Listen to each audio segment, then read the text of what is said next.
vous sont arrivés, comme on le voit aujourd'hui. Jérémie dit encore à tout le peuple et à toutes les femmes, écoutez la parole de l'Éternel, vous tous de Juda, qui êtes au pays d'Égypte. Ainsi parle l'Éternel des armées, le Dieu d'Israël. Vous et vos femmes, vous avez déclaré de vos bouches et exécuté de vos mains ce que vous dites. Nous voulons accomplir les vœux que nous avons faits, offrir de l'encens à la reine du ciel et lui faire des libations. Maintenant que vous avez accompli vos vœux, exécutez vos promesses, écoutez la parole de l'Éternel, vous tous de Juda, qui demeurez au pays d'Égypte. Voici, je le jure par mon grand nom, dit l'Éternel, mon nom ne sera plus invoqué par la bouche d'aucun homme de Juda, et dans tout le pays d'Égypte aucun ne dira, le Seigneur, l'Éternel est vivant. Voici, je veillerai sur eux pour faire du mal et non du bien. Et tous les hommes de Juda qui sont dans le pays d'Égypte seront consumés par l'épée et par la famine, jusqu'à ce qu'ils soient anéantis.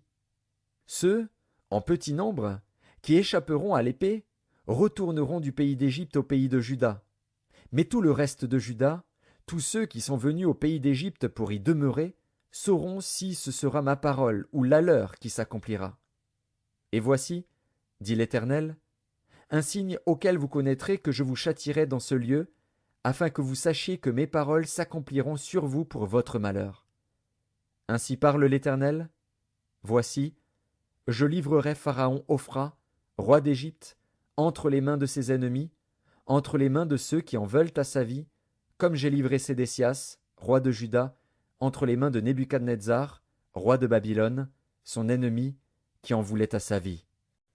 Jérémie, chapitre 46. La parole de l'Éternel qui fut adressée à Jérémie, le prophète, sur les nations. Sur l'Égypte, sur l'armée de Pharaon Nécho, roi d'Égypte, qui était près du fleuve de l'Euphrate, à Carchemish, et qui fut battu par Nebuchadnezzar, roi de Babylone, la 4e année de Joachim, fils de Josias, roi de Juda. Préparez le petit et le grand bouclier, et marchez au combat. Attelez les chevaux, montez, cavaliers. Paraissez avec vos casques, polissez vos lances, revêtez la cuirasse. Que vois-je? Ils ont peur, ils reculent. Leurs vaillants hommes sont battus. Ils fuient sans se retourner. L'épouvante est de toutes parts, dit l'Éternel. Que le plus léger ne trouve aucun salut dans la fuite, que le plus vaillant n'échappe pas. Au septentrion, sur les rives de l'Euphrate, il chancelle, il tombe. Qui est celui qui s'avance comme le Nil et dont les eaux sont agitées comme les torrents? C'est l'Égypte. Elle s'avance comme le Nil, et ses eaux sont agitées comme les torrents. Elle dit, je monterai, je couvrirai la terre, je détruirai les villes et leurs habitants. Montez, chevaux, précipitez-vous, chars. Qu'ils se montrent, les vaillants hommes, ceux d'Éthiopie et de Put qui portent le bouclier, et ceux de Lude qui manient et tendent l'arc. Ce jour est au Seigneur, à l'Éternel des armées. C'est un jour de vengeance, où il se venge de ses ennemis. L'épée dévore, elle se rassasie, elle s'enivre de leur sang. Car il y a des victimes du Seigneur, de l'Éternel des armées, au pays du Septentrion, sur les rives de l'Euphrate. Monte en Galaad, prends du baume, vierge, fille de l'Égypte. En vain tu multiplies les remèdes, il n'y a point de guérison pour toi.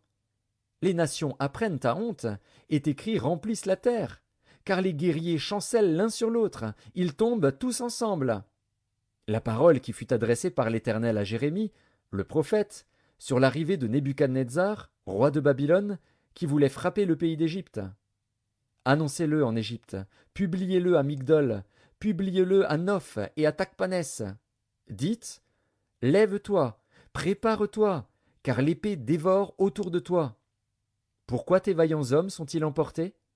Ils ne tiennent pas ferme, car l'Éternel les renverse. Il en fait chanceler un grand nombre.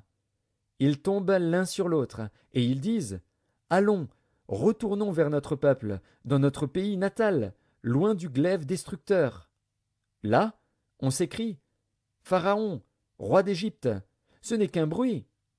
Il a laissé passer le moment. Je suis vivant, dit le roi, dont l'Éternel des armées est le nom, comme le Tabor parmi les montagnes, comme le Carmel qui s'avance dans la mer. Il viendra. Fais ton bagage pour la captivité, habitante, fille de l'Égypte.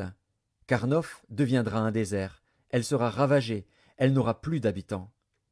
L'Égypte est une très belle génisse. Le destructeur vient du septentrion. Il arrive. Ses mercenaires aussi sont au milieu d'elle comme des veaux engraissés. Et eux aussi, ils tournent le dos, ils fuient tous sans résister. Car le jour de leur malheur fond sur eux, le temps de leur châtiment. Sa voix se fait entendre comme celle du serpent. Car il s'avance avec une armée, il marche contre elle avec des haches, pareilles à des bûcherons. Ils abattent sa forêt, dit l'Éternel, bien qu'elle soit impénétrable. Car ils sont plus nombreux que les sauterelles, on ne pourrait les compter. La fille de l'Égypte est confuse, elle est livrée entre les mains du peuple du septentrion. L'Éternel des armées, le Dieu d'Israël, dit: Voici,